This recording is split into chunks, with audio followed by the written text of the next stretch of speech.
Estoy seguro que usted alguna vez ha escuchado hablar de los tres grandes escritores clásicos de la filosofía en Grecia: Sócrates, Platón y Aristóteles, en ese orden. Bueno, les quiero hablar en este momento de Sócrates, el papá de todos prácticamente. Resulta que Sócrates era una persona bien curiosa y bien particular. Todo el mundo lo conocía en Atenas. ¿Por qué lo conocían? Porque era un tipo fuera de lo normal. Era como una especie de mendigo, aunque no lo era, que andaba por las calles parando a todo mundo y haciéndole preguntas. Su método filosófico es considerado, o se le llama la mayéutica, y consiste en eso. Y a través de preguntas él le iba sacando, digamos, el saber, el conocimiento a la gente, y les hacía dar cuenta que el conocimiento estaba dentro de ellos y que ellos sabían mucho, que era cuestión de explorar en su interior, pero que ahí estaban todas las respuestas a todas las preguntas, la mayéutica. Entonces, era un anciano, repito, que andaba por las calles de Atenas, pero era muy sabio. Y entonces, como los atenienses eran gente inteligente, los hijos de los ricos de esa época eran muchachos muy inquietos intelectualmente, y ellos sabían que ese viejo tenía un conocimiento profundo, y entonces lo buscaban. Y siempre iba un grupo detrás de Sócrates tratando de aprenderle algo, un grupo de muchachos. Bueno, resulta que se cuentan muchas anécdotas de Sócrates. Se cuenta, por ejemplo, que tenía una esposa llamada Santipa. Su esposa se llamaba Santipa. Y también era conocido Sócrates por eso, porque es que Santipa era terrible. Era, mejor dicho, de esas mujeres difíciles, bien difíciles. Y con Sócrates peor, porque como Sócrates se dedicaba a la filosofía, él no se ocupaba de las cosas de la casa. Imagínese usted, entonces la pobre Santipa tenía que rebuscarse para poder conseguir lo de la casa.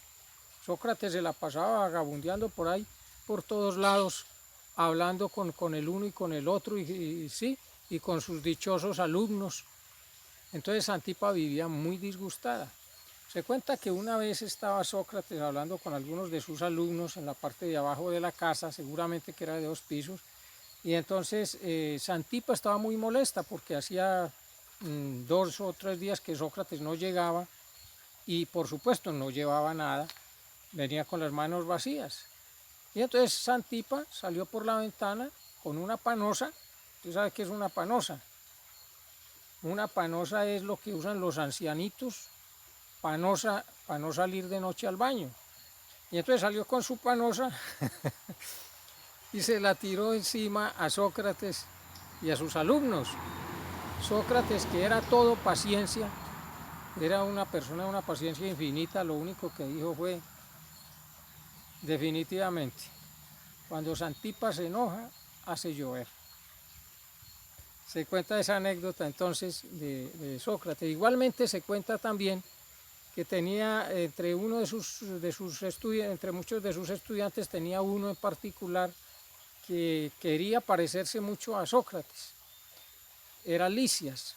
Y resulta que como Sócrates andaba mal trajeado, él no se ocupaba de nada de la parte física. Una vez Lisias se dijo a sí mismo: yo quiero ser como Sócrates, quiero ser tan humilde como es Sócrates. Y entonces consiguió una túnica raída, una túnica llena de huecos, se vistió con ella y salió por las calles de Atenas. Y anduvo por ahí un buen rato, y de pronto se encontró a Sócrates.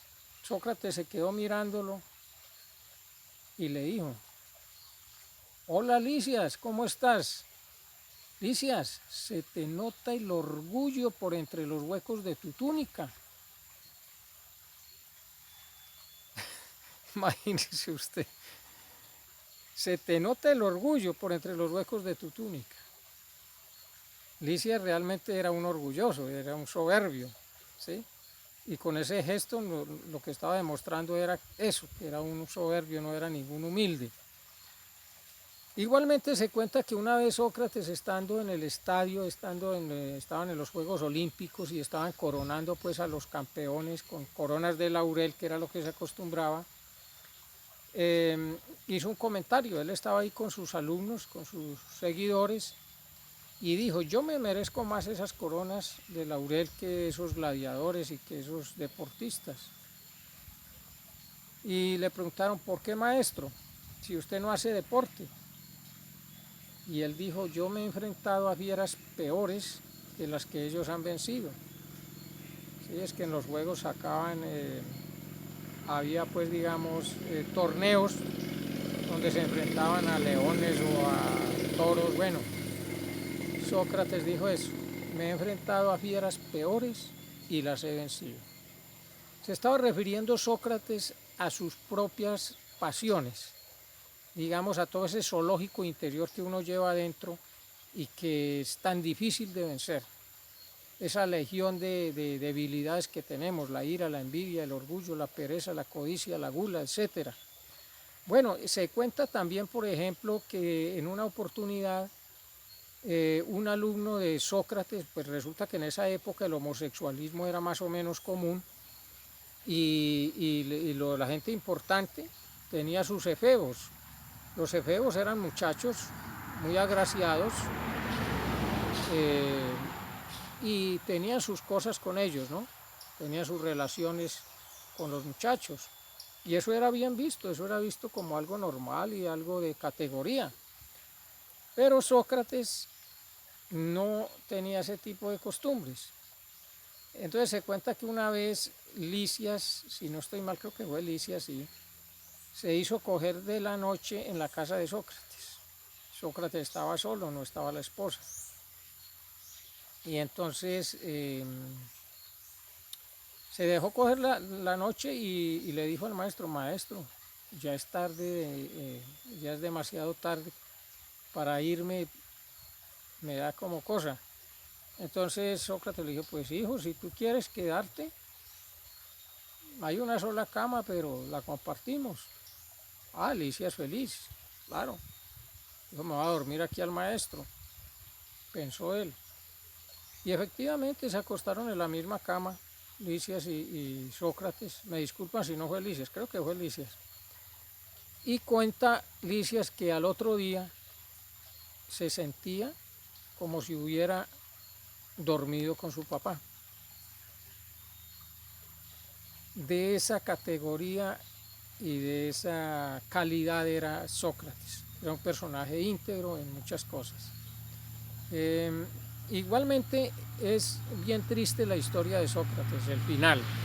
Resulta que Sócrates, como andaba cuestionando a todo el mundo y sobre todo a la juventud, tenía ya muchos seguidores, y entonces empezó a volverse tan público y tan reconocido y tan respetado, que los gobernantes de Atenas dijeron: no, este tipo es un peligro, este tipo es un subversivo prácticamente, y le está metiendo ideas a los chinos, a los muchachos, nos los va a cambiar de ideología. Este tipo hay que matarlo, hay que sacarlo de la escena. Y entonces lo enjuiciaron como corruptor de la juventud y le hicieron pues tremendo juicio público. Sócrates se defendió porque él sabía defenderse, él sabía hablar muy bien. Él nunca escribió nada, porque Sócrates no escribió absolutamente nada.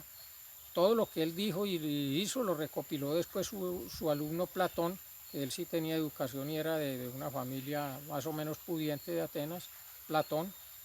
Pero él no escribió nada, pero sabía hablar muy bien y manejaba su mente y sus ideas a la perfección. Entonces él hizo su propia defensa, es la Apología de Sócrates. Sí, es un librito, usted lo puede conseguir, fácil de leer, donde él se defiende. Me están atacando el corruptor de la juventud, miren que no lo soy, y empieza a argumentar. El caso fue que finalmente decidieron condenar a Sócrates y lo condenaron a beber la cicuta. Era un veneno horrible que sacaban de una planta que es la cicuta, y se lo hacían beber al condenado, y la persona moría en medio de unos dolores espantosos. Y esa noche, estando Sócrates preso, algunos de sus amigos, que eran muchos, incluso gente pudiente, le dijeron: maestro, nosotros le facilitamos las cosas para que usted se escape esta noche. Y él dijo: no, yo les agradezco de todo corazón, pero yo soy un admirador de la polis, la ciudad. Y como ciudadano de la polis yo respeto las leyes de la polis de Atenas. Si la ley ha decidido que yo muera bebiendo la cicuta, yo cumplo la ley. Y efectivamente él no permitió que, mejor dicho, no se dejó convencer para escaparse. Bueno, ya en sus momentos finales se cuenta que Sócrates, pues era costumbre que el moribundo, que el que iba a morir pidiera un deseo, el último deseo. Y entonces había una costumbre en Atenas y era que cuando alguien estaba muy enfermo, pero muy enfermo de alguna enfermedad incurable y moría, y se aliviaba, cuando la persona se curaba de esa enfermedad, entonces mataban un gallo y se lo ofrecían a los dioses. Pues Sócrates pidió como último deseo que mataran un gallo, se lo sacrificaran a los dioses. Y con eso lo que estaba diciendo era que él se iba a aliviar de una enfermedad terrible que era la vida. Se iba a liberar de este mundo tridimensional, iba a pasar al mundo de las ideas, del que tanto hablaba él, de los arquetipos, y entonces ese fue su último deseo. Igualmente se cuenta que se acostumbraba también bañar a los muertos y vestirlos antes de enterrarlos. Pues Sócrates dijo, yo no quiero que las mujeres bañen mi cuerpo desnudo, porque eran ellas quienes lo hacían. Y entonces le concedieron también el deseo. Fue y se bañó él solito, se bañó bien, se perfumó, se puso una túnica blanca de lino y dijo, estoy listo, tráiganme la cicuta. Y públicamente cogió el vaso con la cicuta, se lo bebió hasta la última gota. En cuestión de minutos, Sócrates estaba agonizando en medio de estertores y en medio de unas convulsiones terribles. Y murió Sócrates. Sus alumnos, sus seguidores, sus admiradores, sus estudiantes no podían creerlo. El gran maestro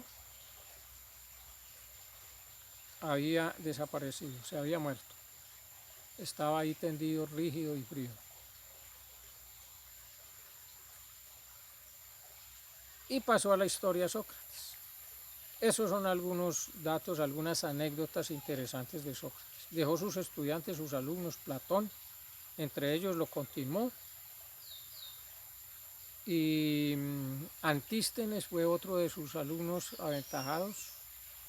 Muy loco porque luego vamos a contar la historia de Antístenes, que lo llamaban un Sócrates furioso. Antístenes fue el fundador de los cínicos, de la escuela cínica. Bueno, pero eso es otro cuento. Entonces hasta aquí les dejo esta historia de Sócrates, el gran filósofo, el que dijo, yo solo sé que nada sé.